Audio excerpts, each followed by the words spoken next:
शिवसेना उद्धव बाळासाहेब ठाकरे पक्षाचे नेते आणि उमेदवार अमोल कीर्तीकरांना आता ईडीने समन्स पाठवले। खिचडी गैरव्यवहाराच्या प्रकरणामध्ये त्यांची आता ईडी चौकशी होणार आहे। आज ईडीच्या कार्यालयामध्ये हजर राहण्याचं समन्स त्यांना पाठवण्यात आलं।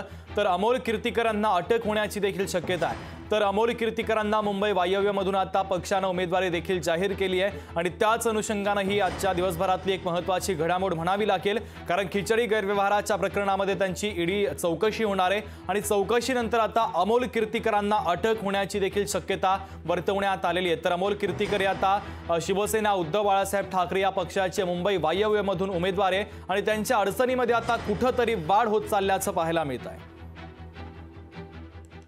अजिबात उमेदवार बदलला जाणार नाही। अमोल कीर्तीकरांसाठी, अमोल कीर्तीकरांच्या पाठीशी संपूर्ण शिवसेना ठामपणे उभी आहे। हे दहशतवाद, दबाव याला झुकणारे आम्ही नाहीत। जे जायचे डरपोक ते निघून गेले। आम्ही लढणारे लोक आहोत, त्यात अमोल कीर्तीकर आहेत। आम्ही लढू आणि वायव्य मुंबईची जागा जी अमोल कीर्तीकरांची उमेदवारी आम्ही जाहीर केली आहे तिथे त्यांचीच उमेदवारी कायम राहील। तर शिवसेना उद्धव बाळासाहेब ठाकरे पक्षाचे नेते आणि आता सध्याचे लोकसभेचे उमेदवार अमोल कीर्तीकर यांना आता ईडीने समन्स पाठवलंय। खिचडी गैरव्यवहाराच्या प्रकरणामध्ये आता अमोल कीर्तीकरांची ईडी चौकशी होणार आहे। या प्रकरणामध्ये त्यांना अटकही होण्याची शक्यता आता वर्तवली जाते। तर अमोल कीर्तीकरांना मुंबई वायव्यमधून शिवसेना उद्धव बाळासाहेब ठाकरे पक्षाच्या वतीने उमेदवारी जाहीर करण्यात आली आहे। त्यामुळे आता कीर्तीकरांच्या अडचणीमध्ये वाढ होण्याची दाट शक्यता आहे।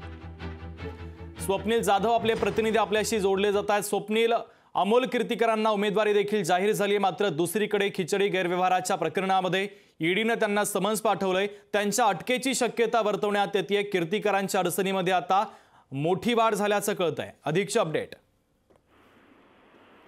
सो नक्कीच या ठिकाणी अमोल कीर्तीकर यांच्या अडचणी वाढण्याची शक्यता आहे। त्यांना लोकसभा उमेदवार सुद्धा एकंदरीत त्यांना जाहीर करण्यात आलं, त्यांचं नाव सुद्धा जाहीर झालेलं आहे। मात्र एकीकडे खिचडी घोटाळा प्रकरणी कारवाई ईडीची सुरू झालेली आहे। यापूर्वी सुद्धा अमोल कीर्तीकर असतील यांना ईडीचं समन्स आलं होतं। नोव्हेंबर 2023 मध्ये त्यांना समन्स आलं होतं। यावेळेला सूरज चव्हाण यांना सुद्धा समन्स आलं होतं। खरं तर या खिचडी घोटाळा प्रकरणामध्ये सूरज चव्हाण यांना अटक सुद्धा झाली होती। मात्र या संदर्भात आणि आणखी काही अधिक पुरावे आहेत ते ईडीच्या हाती लागल्याचं समजतं आणि यामुळे कुठेतरी समन्स आहे ते अमोल कीर्तीकर यांना बजावण्यात आलेले। मात्र खरं तर एवढा मोठा काळ, वर्षभराचा काळ हा सूरज चव्हाण यांच्या अटकेनंतर लोटलेला आहे। यामध्ये अधिक चौकशा सुद्धा झालेल्या आहेत। त्यामुळे अमोल कीर्तीकर यांना समन्स बजावण्यामध्ये किंवा त्यांच्यावर कारवाई करण्यामध्ये एवढा काळ का लागला, अशा प्रकारची आता चर्चा ही ठाकरे गटामध्ये सुरू झालेली आहे। दबका आवाजात ही चर्चा सुरू झालेली आहे। मात्र एकीकडे लोकसभेसाठी त्यांचं नाव निश्चित होतं, तर दुसरीकडे ईडीचं समन्स सुद्धा त्यांना आलेलं आहे। आज त्यांना चौकशीसाठी सुद्धा बोलवलेलं आहे। ते चौकशीला जातात का, हजेरी लावतात का आणि चौकशीमध्ये ते